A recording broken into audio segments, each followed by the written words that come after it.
Bismillahirrahmanirrahim.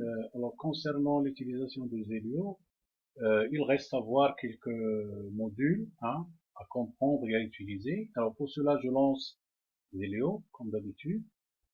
Je crée un nouveau projet. Je prends à peu près n'importe quoi. J'ai pas besoin d'extension pour le moment.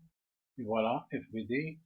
Et enfin, je suis arrivé ici. Alors donc, qu'est-ce que je vais utiliser aujourd'hui? Alors je vais utiliser ce qu'on appelle un arbre à cames. Regardez. Vous voyez? Un arbre à cames est composé par trois entrées. Une entrée, ça veut dire avancer. Alors, nous allons voir qu'est-ce qu'on va avancer. Donc ici, vous avez des sorties 1, 2, 3 jusqu'à 8. Et vous avez ici une broche qui vous indique la position où vous êtes. Par exemple, si vous êtes à la sortie 3, il va indiquer 3. Si vous êtes à la sortie 5, il va vous indiquer 5, etc. D'accord? Alors ensuite, j'ai si vous voulez, une entrée qui me permet d'avancer, d'accord? Avancer, ça veut dire sortir 1, après ensuite 2, suivant la commande que je donne ici. Et l'autre broche, si vous voulez faire l'inverse, ça veut dire reculer, 8, 7, 6, 5, etc. Et finalement, une broche qui va servir pour la remise à zéro. Alors, quand vous double-cliquez dessus, eh bien, vous avez ici, si vous voulez, les paramètres.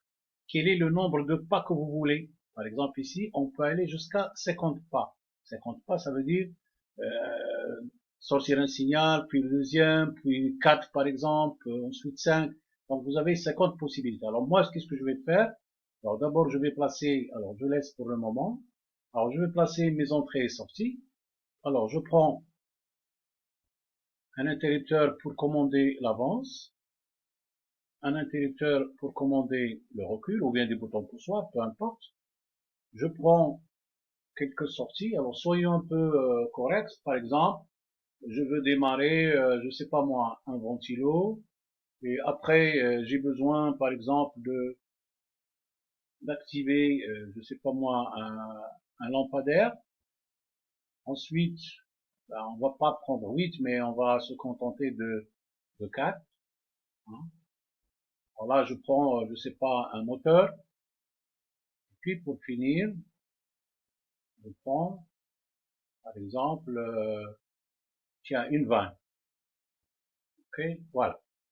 Alors, je vais relier les sorties.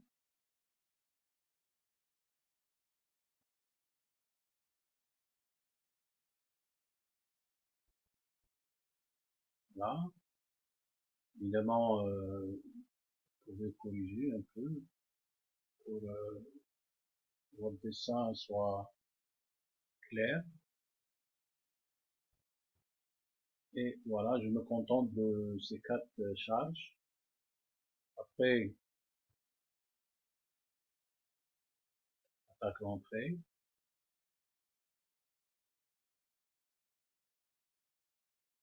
Et voilà.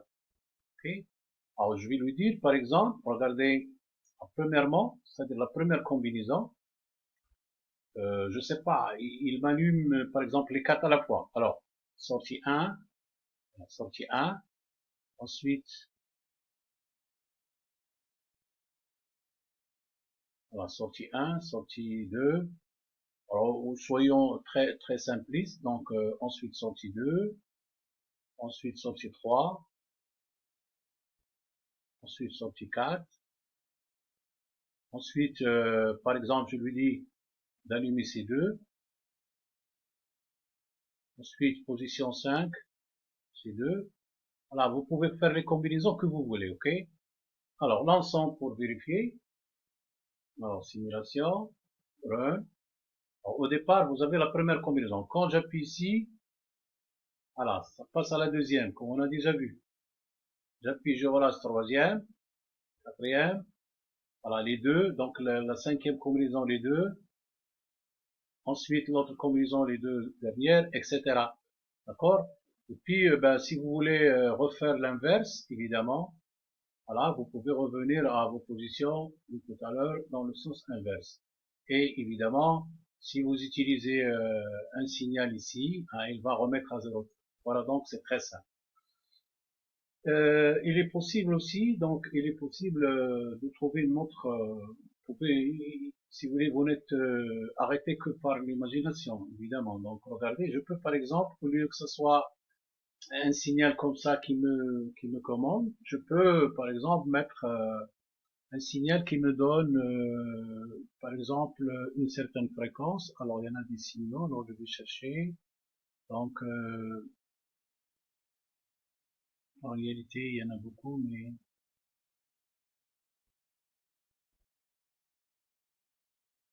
voilà, comme je disais, donc je peux ne pas utiliser un contact, mais je peux par exemple utiliser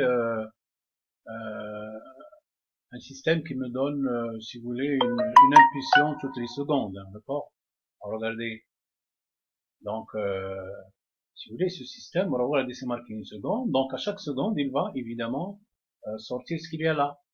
En première combinaison, il va allumer la première sortie S1, ensuite une seconde après la deuxième combinaison, etc. Alors vérifions.